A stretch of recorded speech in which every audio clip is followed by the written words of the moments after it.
Hello students, welcome to my channel.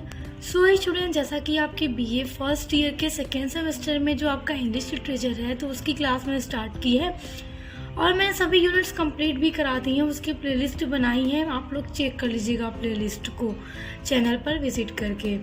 देखिए, आपके syllabus में एक इलेजी है, an elegy written in country churchyard. ये इलेजी है थॉमस ग्रे की। तो इस इलेजी को भी मैंने पूरा पढ़ा दिया है, तो आप लोग पढ़ लीजिएगा, बहुत इंपॉर्टेंट है। इस इलेजी से रेफरेंस कॉन्टेक्ट एक्सप्लेनेशन करने के लिए आते हैं, तो इसका एक्सप्लेनेशन भी मैंने पूरा करवा दिया है।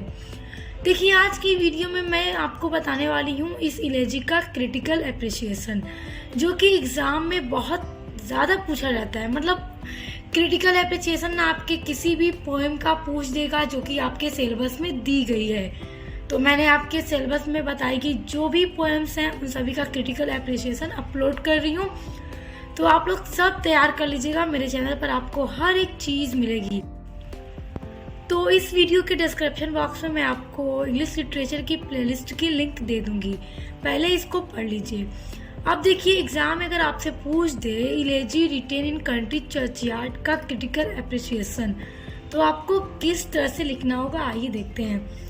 देखिए, क्रिटिकल एप्रिसिएशन का मतलब कि वो पूरा निचोड़, जिसे आप लोग सेंट्रल आइडिया लिखते हो ना कि इस पोएम में पूरा क्या सेंट्रल आइडिया है, उसी तरह होता है क्रिटिकल एप्रिसिएशन कि आपको पूरा निचोड़ लिखना होता है कि इस इलेजी में, इस पोएम में राइटर ने क्या क्या चीज़ें बताई हैं, पोएट ने क्या क्या चीज़ें बताई हैं।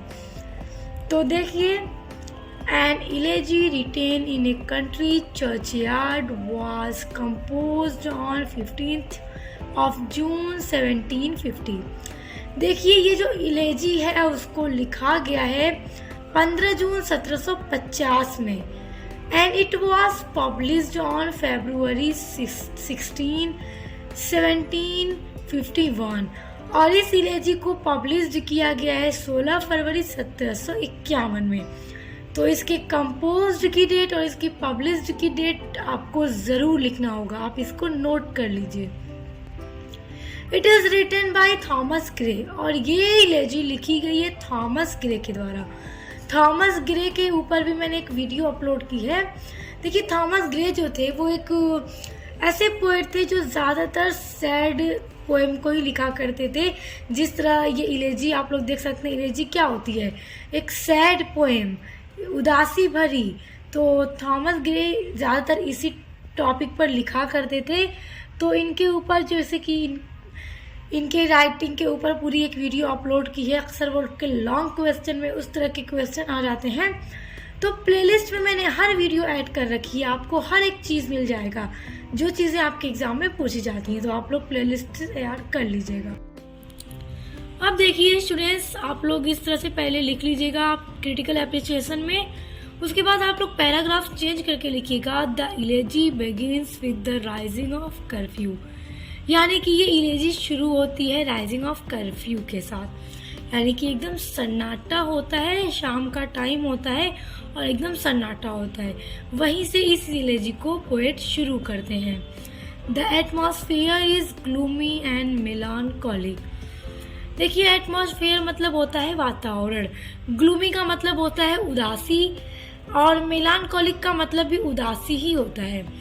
तो the atmosphere is gloomy and melancholic, यानी कि जो वातावरण है वहाँ का वो एकदम उदासी और उदासी भरा है, यानी एकदम उदासी छाई हुई है चारों तरफ।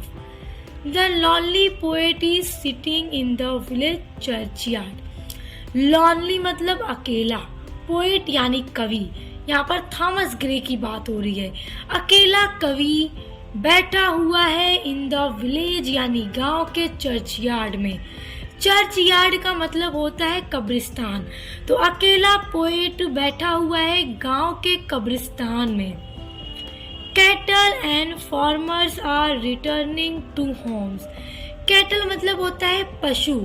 देखिए, जो चरवाहे होते हैं वो पशुओं को चराने लेकर जाते हैं, जो भी गाय भैंस भेड़ बकरी जो भी हो, तो उनको चराने ले आते हैं। तो सारी पशु चरने के बाद अब वापस को जा रहे हैं। And farmers are returning to home. Farmers यानी कि किसान जो खेतों को जोत कर अब शाम का टाइम हो चुका है और पशुओं का पूरा जो झुंड है और जो फार्मर्स यानी जो किसान है अब शाम के टाइम में अपना सारा काम खत्म करके अपने घरों की तरफ लौट रहे हैं। और जब वो अपने घरों की तरफ लौट रहे हैं तो पोएट ये भी बताता है कि धीरे धीरे अंधेरा उनका पीछा करता है। पीछा करने का मतलब वो जैसे जैसे आगे बढ़ रहे उतना तेजी से अंधेरा फैलता जा रहा है, चारों तरफ अंधेरा ही अंधेरा। It grows darker and the awful silence of the hour is broken by the moping owl। देखिए रात होती जा रही है और सन्नाटा होता चला जा रहा है। देखिए यहाँ पर ये कहने का मतलब है यह जो सन्नाटा है और भी गहरा होता जा रहा है और जो घंटों की खामोशी है is broken by the mopping owl. Mopping owl यानी जो उल्लू है। देखिए रात का टाइम एकदम अंधेरा हो चुका है, एकदम सन्नाटा, एकदम खामोशी है और घंटों की खामोशी को ब्रोकन यानी तोड़ रहा है बाय द मोपिंग आउल, क्योंकि रात में ही उल्लू जागते हैं तो रात में ही उल्लू बोलते हैं। तो इतना देर से जो घंटों का सन्नाटा था अब उसको उल्लू की आवाज तोड़ रही है। उल्लुओं ने बोलना शुरू कर दिया है और एकदम भयानक सी आवाज से, एकदम भय सा। The poet start thinking about the simple unlettered forefathers of the village. The poet start कवि शुरू करता है, थिंकिंग मतलब सोचना, अबाउट द सिंपल, सिंपल का मतलब सादा लोग, अनलिटर्ड मतलब होता है ना अनएजुकेटेड आप कह सकते हैं, जो पढ़े लिखे नहीं है, अनपढ़ हैं। फोर फादर्स का मतलब पूर्वज, इसका मतलब हो सकता है अनलिटर्ड फोर फादर्स का मतलब अशिक्षित पूर्वज, यानी कि इस गांव के लोग जो अशिक्षित पढ़े लिखे नहीं थे, जो मर चुके हैं। और जिस कब्रिस्तान में पोएट बैठा हुआ है तो वो यही वर्णन कर रहा है पोएम के अंदर कि जो इस गांव के सिंपल सादा लोग जो कि पढ़े लिखे नहीं थे मर चुके हैं और इस कब्र में दफन हो गए हैं। अब इन्हें चाहे कितनी भी तेज आवाज करके भी उठाया जाए उन्हें इस आवाज का कोई फर्क नहीं पड़ेगा, वो मर चुके हैं, उन्हें कुछ भी सुनाई नहीं देगा। इस इलेजी में पोएट यही बताता है कि किस तरह इस गांव के लोग मर गए बिना कुछ सक्सेस हुए अपनी लाइफ में, उन्हीं की उदासियों के बारे में वो पूरा बताता है सारी चीजें।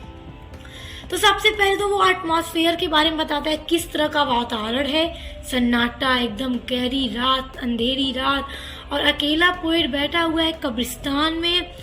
और फिर उसी कब्रिस्तान में बैठकर उसी गांव के गरीब और अनएजुकेटेड लोगों के बारे में वर्णन करता है जो मर चुके हैं और इस कब्रिस्तान में दफन हो चुके हैं। अब देखिए, they were common people having no opportunity to rise. They were common people, poet किनको कह रहा है? उन गरीब किसानों को जो मर चुके हैं, गांव के वो गरीब लोग, जो कॉमन पीपुल, वो साधारण लोग, having no opportunity to rise, उनके पास कोई अवसर ही नहीं था आगे बढ़ने का।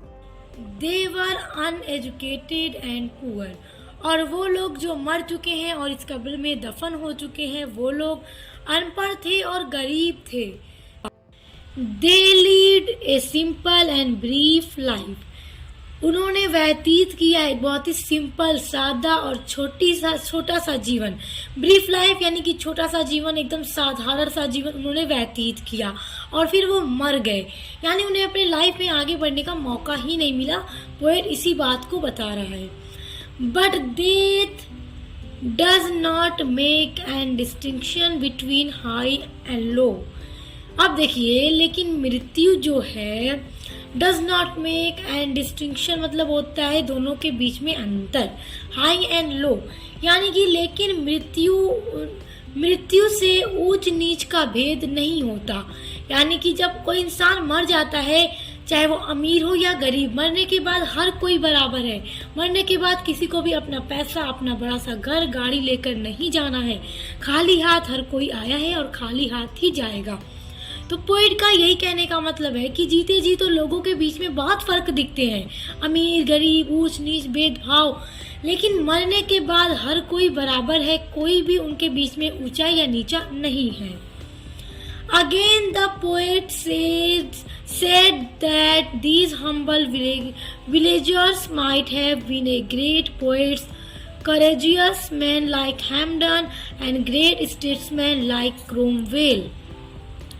अब देखिए आगे पोएट इस बात के बारे में बताता है कि इस गांव के लोग जो मर चुके हैं उन्हें कभी भी अवसर ही नहीं मिला, वरना वो भी एक बहुत ही अच्छे पोएट, महान कवि होते, साहसी आदमी होते हैम्पडन की तरह।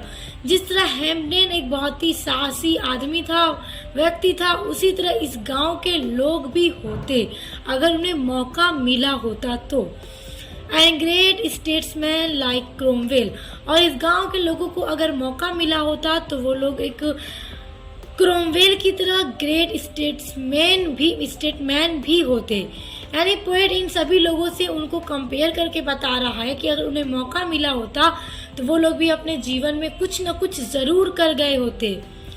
But poverty cross the way of their success. Poverty मतलब होता है गरीबी, लेकिन गरीबी ने क्रस मतलब कुचल दिया, the way of their success, way मतलब उनके रास्ते को, ऑफ देयर सक्सेस उनकी सफलता के रास्ते को उनकी गरीबी ने कुचल कर रख दिया, उन्हें कभी आगे बढ़ने का अवसर ही नहीं दिया। यानी पोएट ये दुख दिखा रहा है इन गरीब किसानों और गरीब गांव के लोगों के लिए कि अगर वो जिंदा होते और उनके जीवन में उन्हें मौका मिला होता तो वो आगे बढ़ते, महान कवि हैम्पडन की तरह महान साहसी आदमी, क्रोमवेल की तरह ग्रेट पर्सन होते, लेकिन उन्हें मौका ही नहीं मिला। उनकी गरीबी ने उन्हें कभी भी आगे बढ़ने का, सक्सेस होने का मौका ही नहीं दिया। इन द एंड ऑफ इलेजी, अब इलेजी के अंत में द पोएट हैज बिकम मेलानकॉलिक। अब देखिए यहाँ तक तो पोएट पूरा गरीब किसानों, अनएजुकेटेड विलेजर के बारे में ही दुखी होता है। देखिए यहाँ पर मैंने आपको सारी चीज़ें इसी तरह से बता दी हैं, क्रिटिकल एप्रिसिएशन में आपको इसी तरह लिखना होगा। आप लोग इस इलेजी को ज़रूर पढ़ लीजिएगा, बहुत ही लंबी थोड़ी इलेजी है मगर बहुत ही अच्छी है। किस तरह पोएट बताते हैं इन गरीब किसानों के बारे में, सारी चीज़ें आप लोग पढ़ लीजिएगा।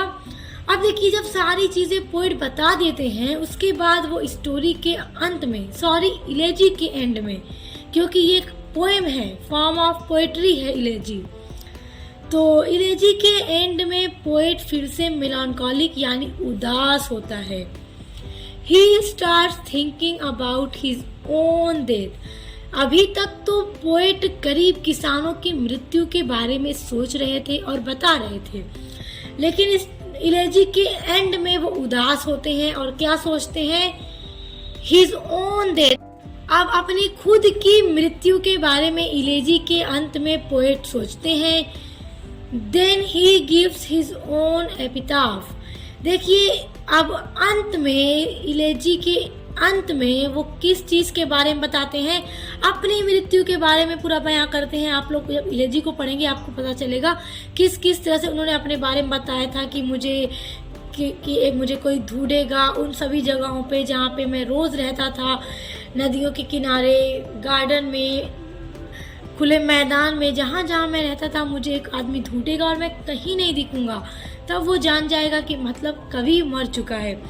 इस तरह से वो सारी चीज़ें इलेजी के अंदर बताते हैं। तो इस तरह से देखिए वो एपिटाफ का मतलब होता है जैसे जो मृत्यु लेख होता है ना, आप लोगों ने मूवीज़ वगैरह में देखी होगी, कब्रिस्तान जिसकी कब्र होती है उस पर उनका नाम, मृत्यु की डेट, सभी चीज़ें लिखी होती हैं। तो अपने मृत्यु लेख के बारे में अब बताते हैं इलेजी के एंड में। Thus the elegy which was started as a general elegy, thus इस प्रकार जो इलेजी थी, elegy and elegy written in a country churchyard, वो इलेजी शुरू हुई थी, स्टार्ट हुई थी एज ए जनरल इलेजी से, यानी कि जिसमें पोएट आम किसानों के बारे में बता रहा था, उनकी मृत्यु के बारे में। And and in A personal note. और ये इलेजी फिर ख़त्म होती है एक पर्सनल नोट पर, यानी कि किसानों के बारे में बताते बताते पोएट इस इलेजी को किस पर ख़त्म करता है, खुद की मृत्यु को बयां करके, यानी पर्सनल इलेजी हो जाती है, यहाँ पर पर्सनल नोट हो जाता है। देखिए यही सारी चीज़ें एग्जाम में पूछी जाती है, इसे एकदम ध्यान दीजिए।